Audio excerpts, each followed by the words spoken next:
Racist lynch mobs are roaming the streets and hunting down minorities. Patriots are burning our country to the ground, and in some cases trying to burn people alive. Truth seekers are systematically terrorizing British Muslims to avenge a crime that was committed by someone with no connection to Islam. Islamophobia, racism, terrorism are the three words which best characterize the violent riot taking storm across the country. Muslims and other minorities are the main targets of systematic stabbings, acid attacks, group mobbings. Southport Mosque was laid under siege and petrol bombed. Worshippers report locking themselves inside and praying that the doors don't break.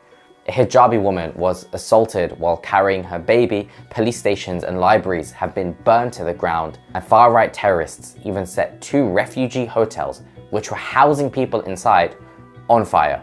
Online, far-right ringleaders such as Tommy Robinson. Stop the boats! Get them out of them hotels! Get them gone! Put them on boats and send them back, okay? They shouldn't be here. They're endangering the safety of our family. Men will rise up. They're always going to rise up.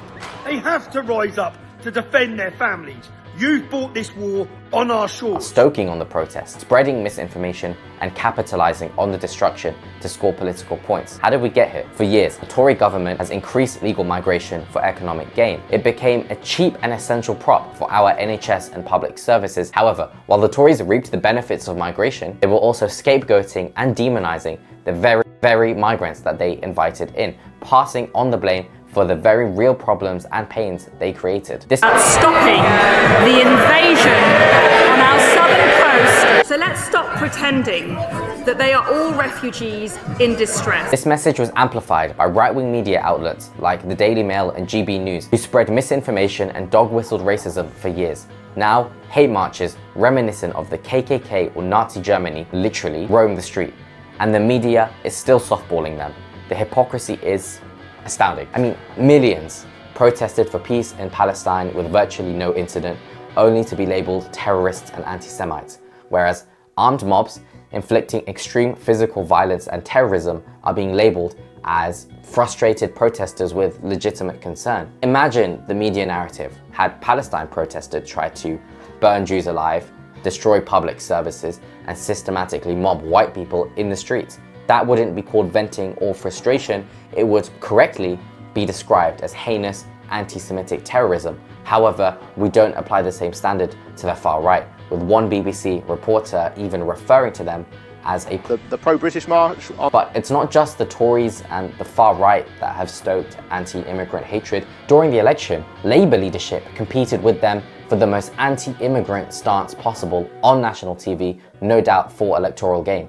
Thangham, Ashworth and Starmer all picked up the tune of the far right when it came to immigration. Shouldn't be here. People coming from countries like Bangladesh. And they come from countries like Bangladesh or wherever. Not being removed. We're going to send them back. The power games that politicians and journalists played on TV are now traumatizing families in real time. Thankfully, Yvette Cooper has announced emergency mosque security measures to protect Muslims who are being systematically terrorized across the country. We definitely welcome this short-term move. However, there has been a disappointing silence about the root cause of this terrorism.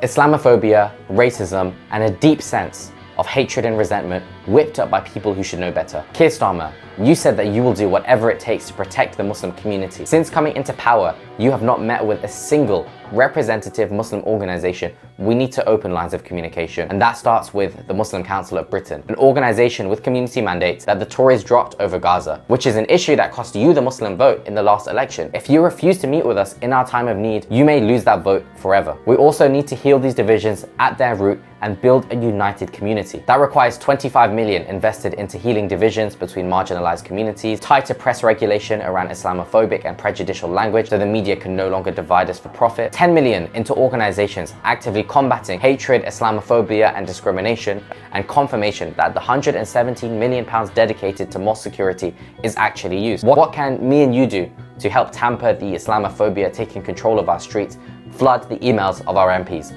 Let's let them know how important this issue is. You can do it in less than 2 minutes by using the link in our description, copying the second link which takes them to the TMV article which explains our policy suggestions. Otherwise, stay safe, take genuine precautions and report any instances of Islamophobia to the IRU, Islamophobia Response Unit. Assalamu alaikum and take care.